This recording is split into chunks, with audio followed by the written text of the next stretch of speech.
This is Radio Taiwan International.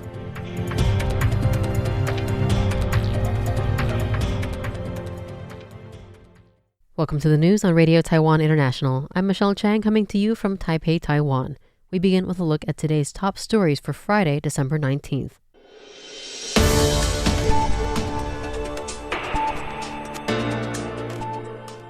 President Lai Ching-te sets a 2040 trillion NT dollar AI software goal.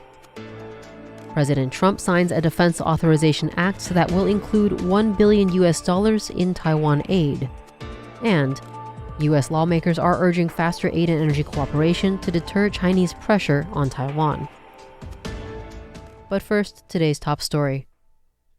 President Lai Ching-te says the government aims to reach trillion NT dollar software platform output by 2040 and fully integrate artificial intelligence into small and micro enterprises, daily life, and national defense. Lai made the remarks Friday while addressing the Taiwan Silicon Photonics CPO AI Ecosystem Roundtable, hosted by the National Science and Technology Council, or NSTC.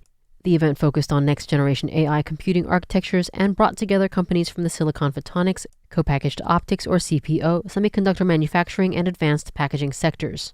Lai noted that Taiwan's long-established semiconductor and optoelectric supply chains now offer clear strategic advances as global computing architectures evolve.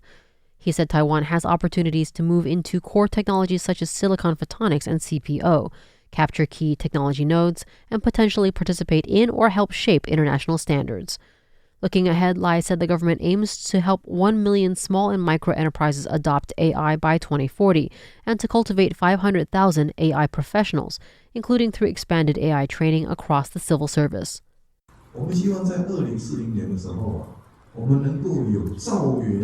We hope that by 2040, we can achieve trillion NT dollar software platform output. We want 1 million small and micro enterprises to adopt artificial intelligence so AI can truly help them upgrade and transform. Beyond that, our ultimate goal is to build an AI living ecosystem, integrating AI into food, clothing, housing, transportation, leisure, and national defense, wherever it can be applied. He also highlighted the recent launch of the National Center for High Performance Computing, or NCHC, Cloud Compute Center in Tainan, saying the government will promote balanced regional development and expand digital infrastructure nationwide as it works to transform Taiwan into an AI island. U.S. President Donald Trump on Thursday signed the National Defense Authorization Act, or NDAA, into law after it cleared both chambers of Congress, authorizing up to $1 billion for the Taiwan Security Cooperation Initiative. The measure also calls for greater U.S.-Taiwan Coast Guard training opportunities, though Trump expressed concerns about certain provisions, including joint drone programs with Taiwan. The NDAA, totaling $900.6 billion, passed the House on December 10th and the Senate on Wednesday, December 17th, with bipartisan support. It directs the Pentagon to collaborate with Taiwan on developing and producing unmanned and counter-unmanned systems by March 2026, in accordance with the Taiwan Relations Act. The law also expands U.S. assistance to include medical supplies, logistics, and battlefield casualty care. In a statement, Trump said he supported the bill's primary goals, but raised constitutional concerns over clauses mandating U.S. positions on foreign and military affairs. He noted that the implementation of the bill would respect the president's authority as commander-in-chief as it pertains to the handling of international affairs. The legislation also includes the Taiwan Non-Discrimination Act, backing Taiwan's participation in the International Monetary Fund, or IMF, and requires the Pentagon to draft a Taiwan Security Assistance Roadmap and study the feasibility of setting up a regional contingency stockpile to strengthen Taiwan's defense capacity. U.S. lawmakers have put forward policy recommendations calling for expanded and accelerated security assistance to Taiwan, closer cooperation with Taipei to broaden and diversify its energy supply, and enhance support for Taiwan's civil defense preparedness.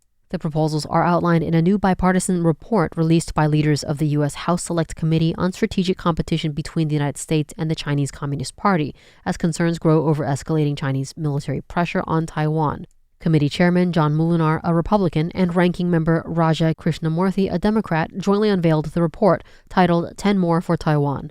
The document builds on the committee's earlier 10 for Taiwan report and argues that recent actions by Beijing have heightened the risk of conflict in the Taiwan Strait. According to the committee, the United States must urgently strengthen deterrence by deepening cooperation with Taiwan across political, economic, and defense domains. The report stresses that Washington's objective is to deter war and preserve stability, requiring the coordinated use of all elements of national power. Molinar said Chinese leader Xi Jinping has directed the People's Liberation Army to be prepared to take Taiwan by 2027 if necessary, making 2026 a critical year for bolstering deterrence. He said this will require increasing weapons stockpiles, improving logistics, and creating strategic challenges that would complicate any potential attack. Beyond military assistance, the report calls for advancing pending U.S.-Taiwan trade and technology agreements, protecting critical supply chains, expanding allied coordination along the First Island chain, and supporting Taiwan's participation in international organizations.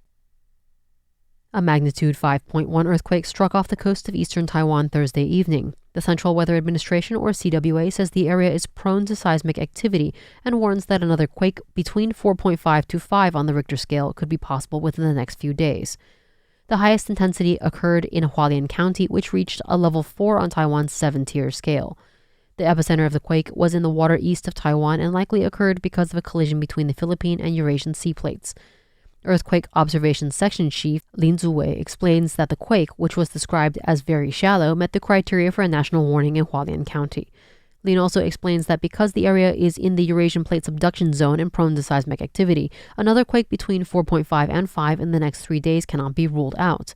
No damage as a result of the earthquake has yet been reported, but citizens are advised to stay vigilant and be prepared. TikTok's Chinese parent company ByteDance has formally announced Thursday that binding agreements have been signed with major investors, forming a joint venture in a bid to avoid the U.S. government ban. The deal, officially in effect as of January 22, 2026, is a step towards ending years of turbulence in the U.S. market, as President Trump attempted to force TikTok to divest its U.S. operations in 2020. According to Reuters, TikTok CEO Shou Ziqiu released a memo to employees saying that the agreements with investors will enable over 170 million Americans to continue discovering a world of endless possibilities as part of a vital global community. Cho said the joint venture will operate as an independent entity, handling U.S. data protection, algorithm security, content moderation, and software assurance, as well as global product interoperability and certain commercial activities including e-commerce, advertising, and marketing.